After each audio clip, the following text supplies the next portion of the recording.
Hi, romance readers. I am Liz Donatelli.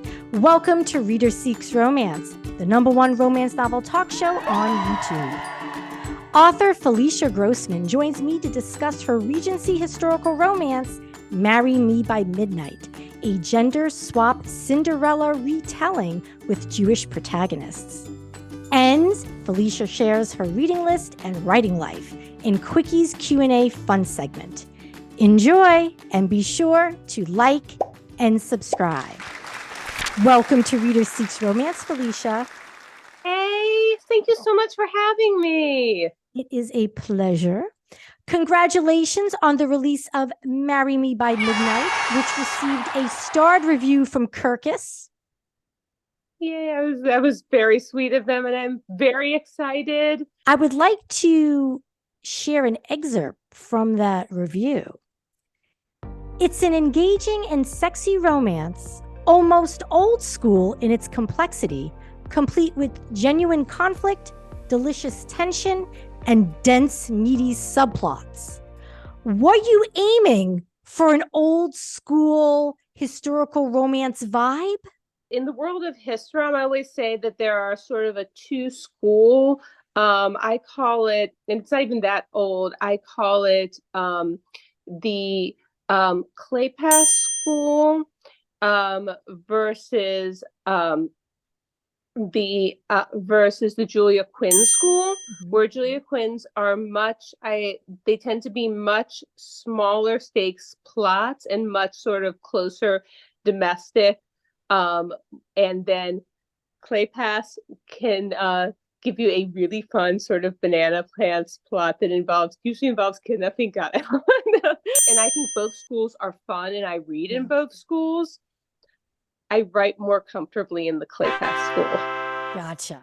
Could you share whatever you can about the romance journey between Isabel and Aaron? A little bit about how they get together and how their romance develops. Isabel is supposed to be at this point one of the wealthiest women in Europe. She's supposed to be either like a Rothschild or Montefiore, and that's how her family made their money. Her family's from her grandparents came from Livorno, Italy, which is where the Montefiores came from. What's now Italy was then Tuscany, and her father has died. She's got plenty of money, but he had this business with these business partners that made them this fortune, and he trained her in the business, and she felt like it feels like it's her place to fill his shoes, and it's been very clear that they would not like that, and they want her out. They want her to be married to somebody who they can take into the fold and hopefully control, hopefully one of them.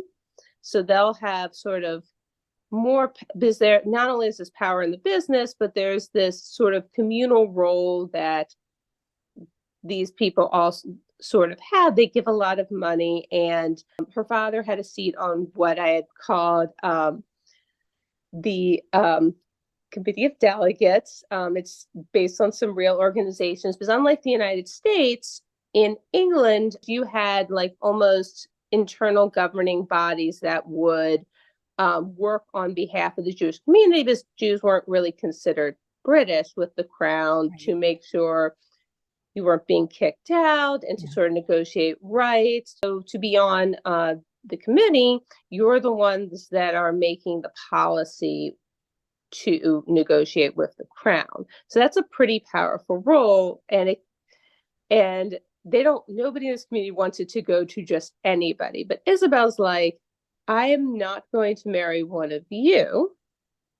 I am going to choose my own husband in these fabulous festivals that I'm going to hold, and it's going to be entertaining, and I'm going to invite everybody to sort of put on a show so I can look for who's suitable. And I'm also going to invite important Gentiles to these balls as sort of a cover, so you can't have a fit about them.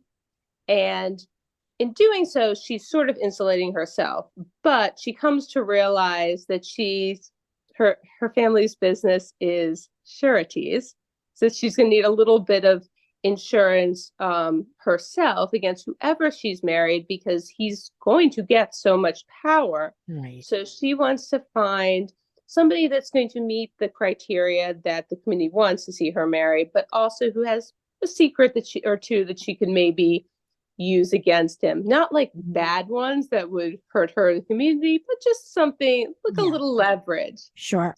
She meets this synagogue custodian from the other side of the community.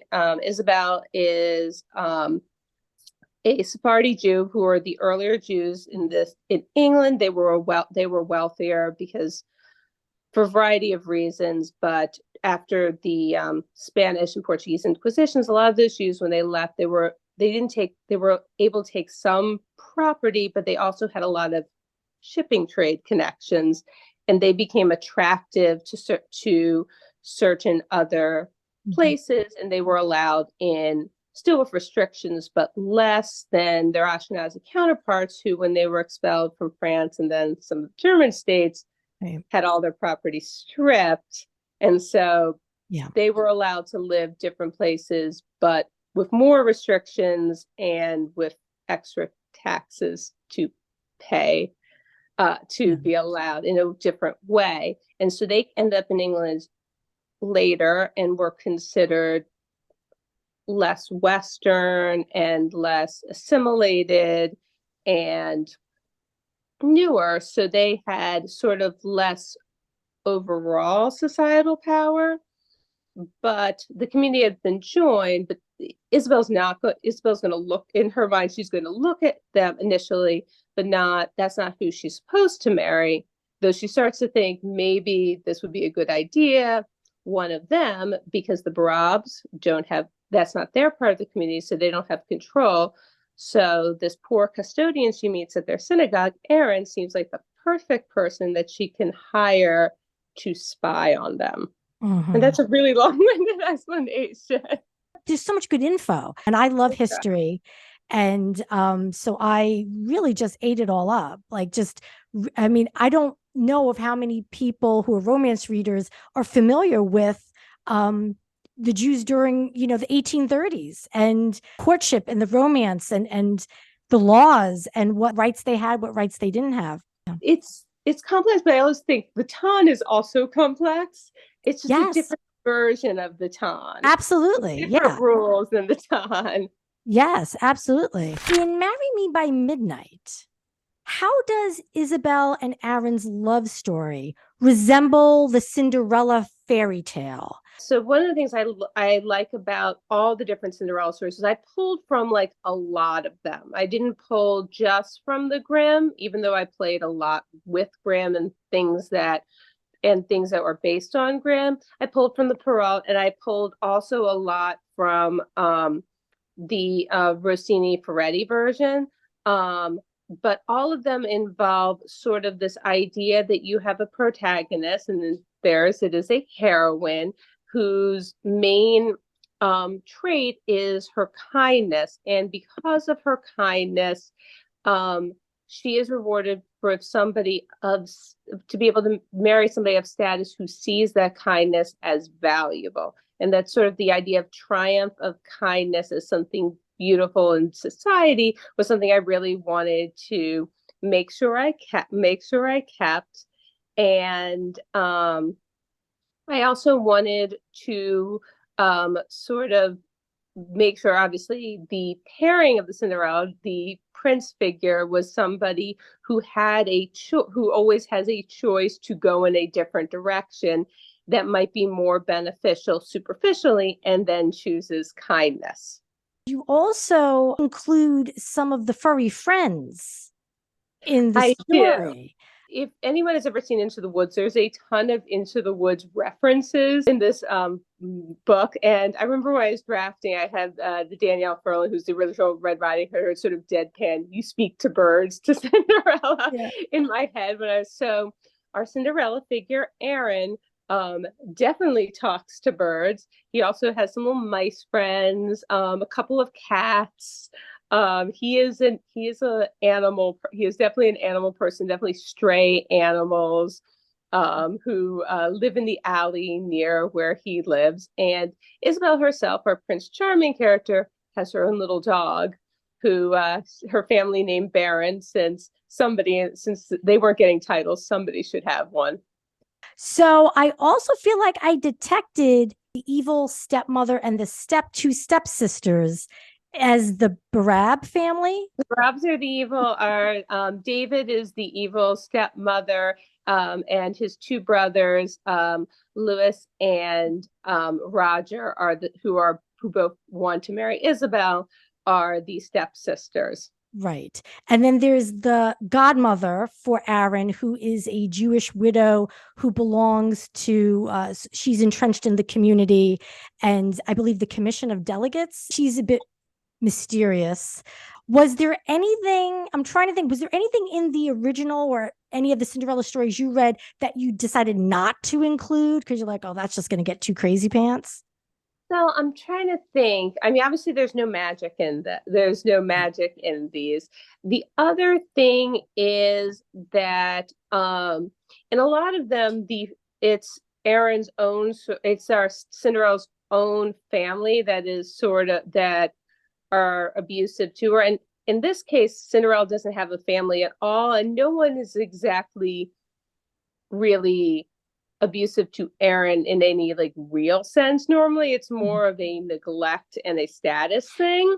Yeah. And it's more of a forgotten thing. So because I think it's an interesting, it's a harder dynamic to do with a male protagonist, because you then get into the question of why don't they just leave? Why would you stay there if there's still enough power just by gender roles that you would have a little more options? That's a good point. I didn't even think of that, to be honest. Did not do as much with the shoe stuff as I could have. Right, Cinderella. The whole thing is the shoe. You just said so. I do something with shoes at the end, but not to the extent that like it has been done in other ways. I don't neglect the shoes. Mm-hmm. Okay. Marry Me by Midnight. What inspired it? I was in between agents at sort of a crossroads in my writing career. This is the end of 2019, and I didn't know what I wanted to write. I wanted to write something Jewish. I was going to do something Regency-ish, and I was talking to my friend Stacey Agdern and about what I should, and I couldn't think of it. And she told me to write my Fuzzy Blanket book, is what she called it. It's something that, like, a story that makes me feel, because this was a couple months after my father had died after a very brief illness. I mean, this was not the best time in my life, and I thought about what story was my Fuzzy Blanket story, and Cinderella kept sort of coming to mind. And then I had read somewhere that the composer, I mentioned again, Rossini, who wrote the Barber of Seville, needed a follow-up to that. And it was around the same time of year, it was around Christmas time. And he and Freddie wrote the Cinderella opera at that point too, in that career. And I was like, yeah, this is my story. And then I was like, well, what can I do because I like to I love tropes. And I love them in their sort of original form, but I also like to sometimes play with them. And I was like, well, what can I do to play with it? What would make this a little bit fun? And I was like, I can make her the prince. So according to many online reviews, readers are beyond thrilled that Aaron is wearing a yarmulke on the cover of Marry Me by Midnight. Yes. Which a lot of people calling it Jewish Bridgerton. I don't know if you're aware of that. I love that. Had you expected such a passionate reaction, and was the yarmulke always part of the design? They always had him in a yarmulke to show me. The big thing I actually wanted is it's harder to see. He's got seats sticking out the back of his pants. Those are the braided four corners that you would wear under your clothes. Yes. And that was important to me. So that is also on there. How does that make you feel to put that representation out there and people are just loving it and just so proud? it definitely makes me feel good. No, I definitely cried when I saw the unusual photos. The models did such a great job on this, and everybody at Forever, the cover designer, the photographer, they all did an amazing, amazing job. And it is me to say it's a real signal that it is us, and that that part of us is not something to necessarily, well, at least that's what it was for me, not something to overcome, Mhm. but something to be proud of. This is often, I think, in a lot of fiction about us, it's usually more of an obstacle than what it is in reality for us, which is just part of who we are. Right. Now, you mentioned a photographer. So, was there a special shoot created that way they could put the yarmulke on? Because I was wondering, I was like, this might have been a special photo shoot because I don't know how easy it would be to find like stock footage of someone dressed for a Regency ballroom wearing a yarmulke. So, there was an actual photo shoot then. There was a photo shoot for this one, and there was a photo shoot for the next one. Oh, now, were you present for the first one photo shoot, and will you be present, or were you present for the second? I was not. I got to see pictures of the models they picked beforehand. Ooh. It's a gorgeous cover too. I love the blues, and Yeah. just there's just such a dreamy look between, Isabel and Aaron on the book cover. It's like, how could you not want to pick it up and read it? What did you learn about Jewish courtship and or romantic relationships in 1830s London that you found most fascinating? The thing I think I found most fascinating was how much it was such a mixed society of different interpretations of observance. Like I know a lot of people think there's a line in there about that she purposely doesn't have dancing at the balls because she Yeah. knows certain people won't dance and certain people won't touch a non-family member of the opposite sex, and they're not married. Right. But that still wasn't anybody. Like that still wasn't everybody. There were definitely Jews that participated, especially at Gentile balls, as sort of because were as sort of a for business reasons or for sort of societal peace reasons with Right. those sorts of cultural stuff. So it was a much more mixed bag of how certain traditions played out and how assimilation played out, pretty similar to what it was like in the United States. It's similar and pretty similar in many ways to what it's like now. Right. I'm glad you mentioned the United States because you've previously written 19th century historical romance set in the US. And now you're writing 19th century historical romance set in Regency era England. What prompted that switch? I think there is usually sort of more of a demand for in traditionally published history of settings across the pond, Right. which is obviously factored into it. But I will say what I liked about it, because I was writing pre-wave immigration US, and US Jewish communities have always, because it's so big and we were so teeny tiny for a while, we have the communities, but took a while to establish, and it's a little different. By writing back in Europe, I got to write within like a real Jewish quarter and a much more sort of established Jewish community with the whole full separate governance systems that you would find in pre-emancipation Europe. It's not only England, you'll have like similar structures pretty much everywhere. Right. But I really enjoyed being able to write sort of a fuller community than I got to in the American books. Marry Me by Midnight is book one in Once Upon the East End series. Yes. So for how long will you be in Regency, England. How many books do you have planned for the series? So there's definitely a second book in the series coming out next year. And there might be one or two more. We'll have to stay tuned. Oh, excellent. Sal Weiss's book is the next book. Really? I dig that. Yeah, no, Sal's book is next. Sal's book I drafted right while I was on sub with Midnight. Really? Wow. Yes. So you felt that strongly about I fell in him being love character? with Sal when I wrote him in this book. Really? Wow. Mhm.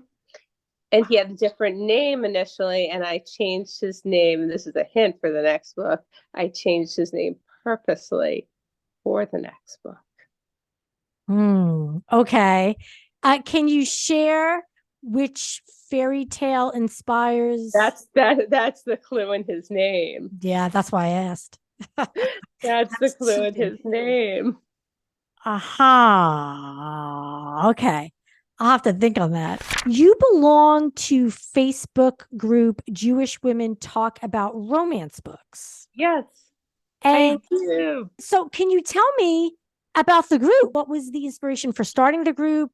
What kind of discussions take place? Jean's the best and helped organize that. Oh, Jean, Jean Meltzer organized. That's it.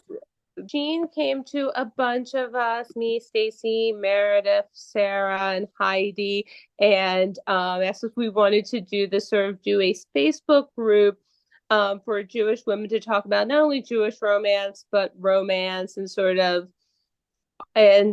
with our own sort of lens. And we each post once a week about sort of different writing stuff and what we're reading, or if it's me, some rambling history stuff. I think that we talk about books that influenced us and things like that, and writing what we're reading. But yeah, I always have to add a little bit of history in there.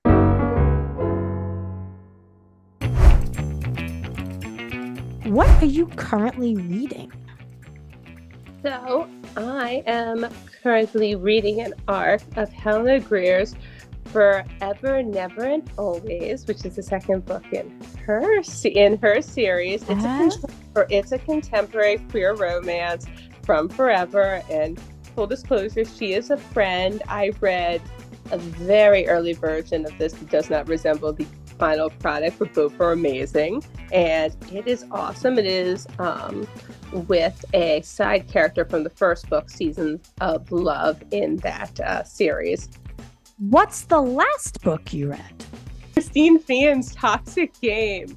Oh. I went for like ridiculous, over-the-top paranormal because I was at the beach and I was like, I'm drafting. So I was like, I have to not read historical, and I didn't even want to read contemporary. I wanted to read something completely out of stylistically nowhere near what I write. To sort of.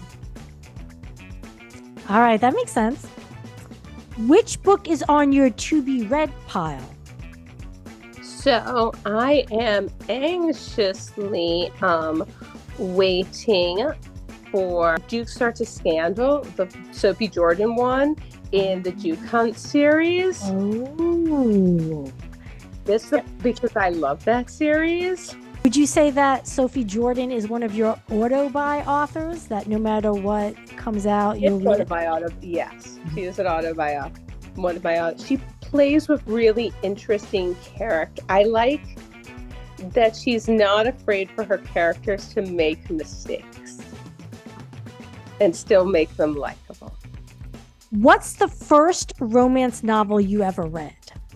It's a Nora Roberts one, and it's like 80s, 90s, and like she's a jewel thief and he is a tennis pro, and I'm blanking on the title, but my grandmother had it out of the library, and I was staying with them that were weekend. That's like the first like traditional romance that I read. I read a lot of. So like before that I read a bunch of women's fiction because people would get my mom women's fiction and she wouldn't read it. Okay. And I would just take it. So I read a ton of Susan Isaacs. I read Olivia Goldsmith. Like we're talking like when I was early 90s, when I was like in elementary school. Okay. And then I ended up sort of going on a path through thrillers and suspense and coming to romantic suspense and then back into romance that way. What is your favorite reading snack? Ooh. Popcorn. I like popcorn. Okay. Do you have a favorite writing snack? Probably still popcorn. Okay, that's fine. What is your romance writing superpower?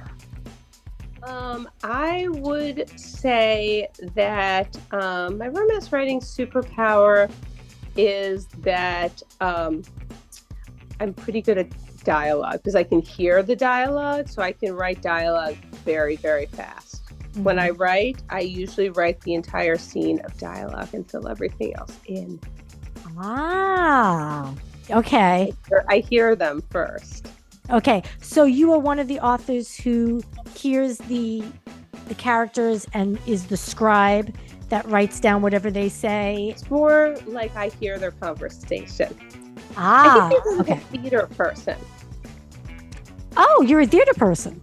So yeah, I used to once upon a time act. So I hear and that's why, and I have to I have like a lot of, one of my writing tics is I have some repetitive like physical tics, but it's because I'm blocking the scene in my head and how I deliver the line. You know, it's so interesting you said that because there's activity going on with the dialogue that helps put you there, and it feels real, because when you talk to someone in real life, you're not just usually just standing there not doing. A lot of times you're doing things, or you have facial expressions and you're shifting, and you do that. There's a lot of physicality to what you write, and I was thinking, oh, I wonder if Felicia has any connection to theater, because you are not the only romance author who I have noticed that about, and they have revealed their theater background.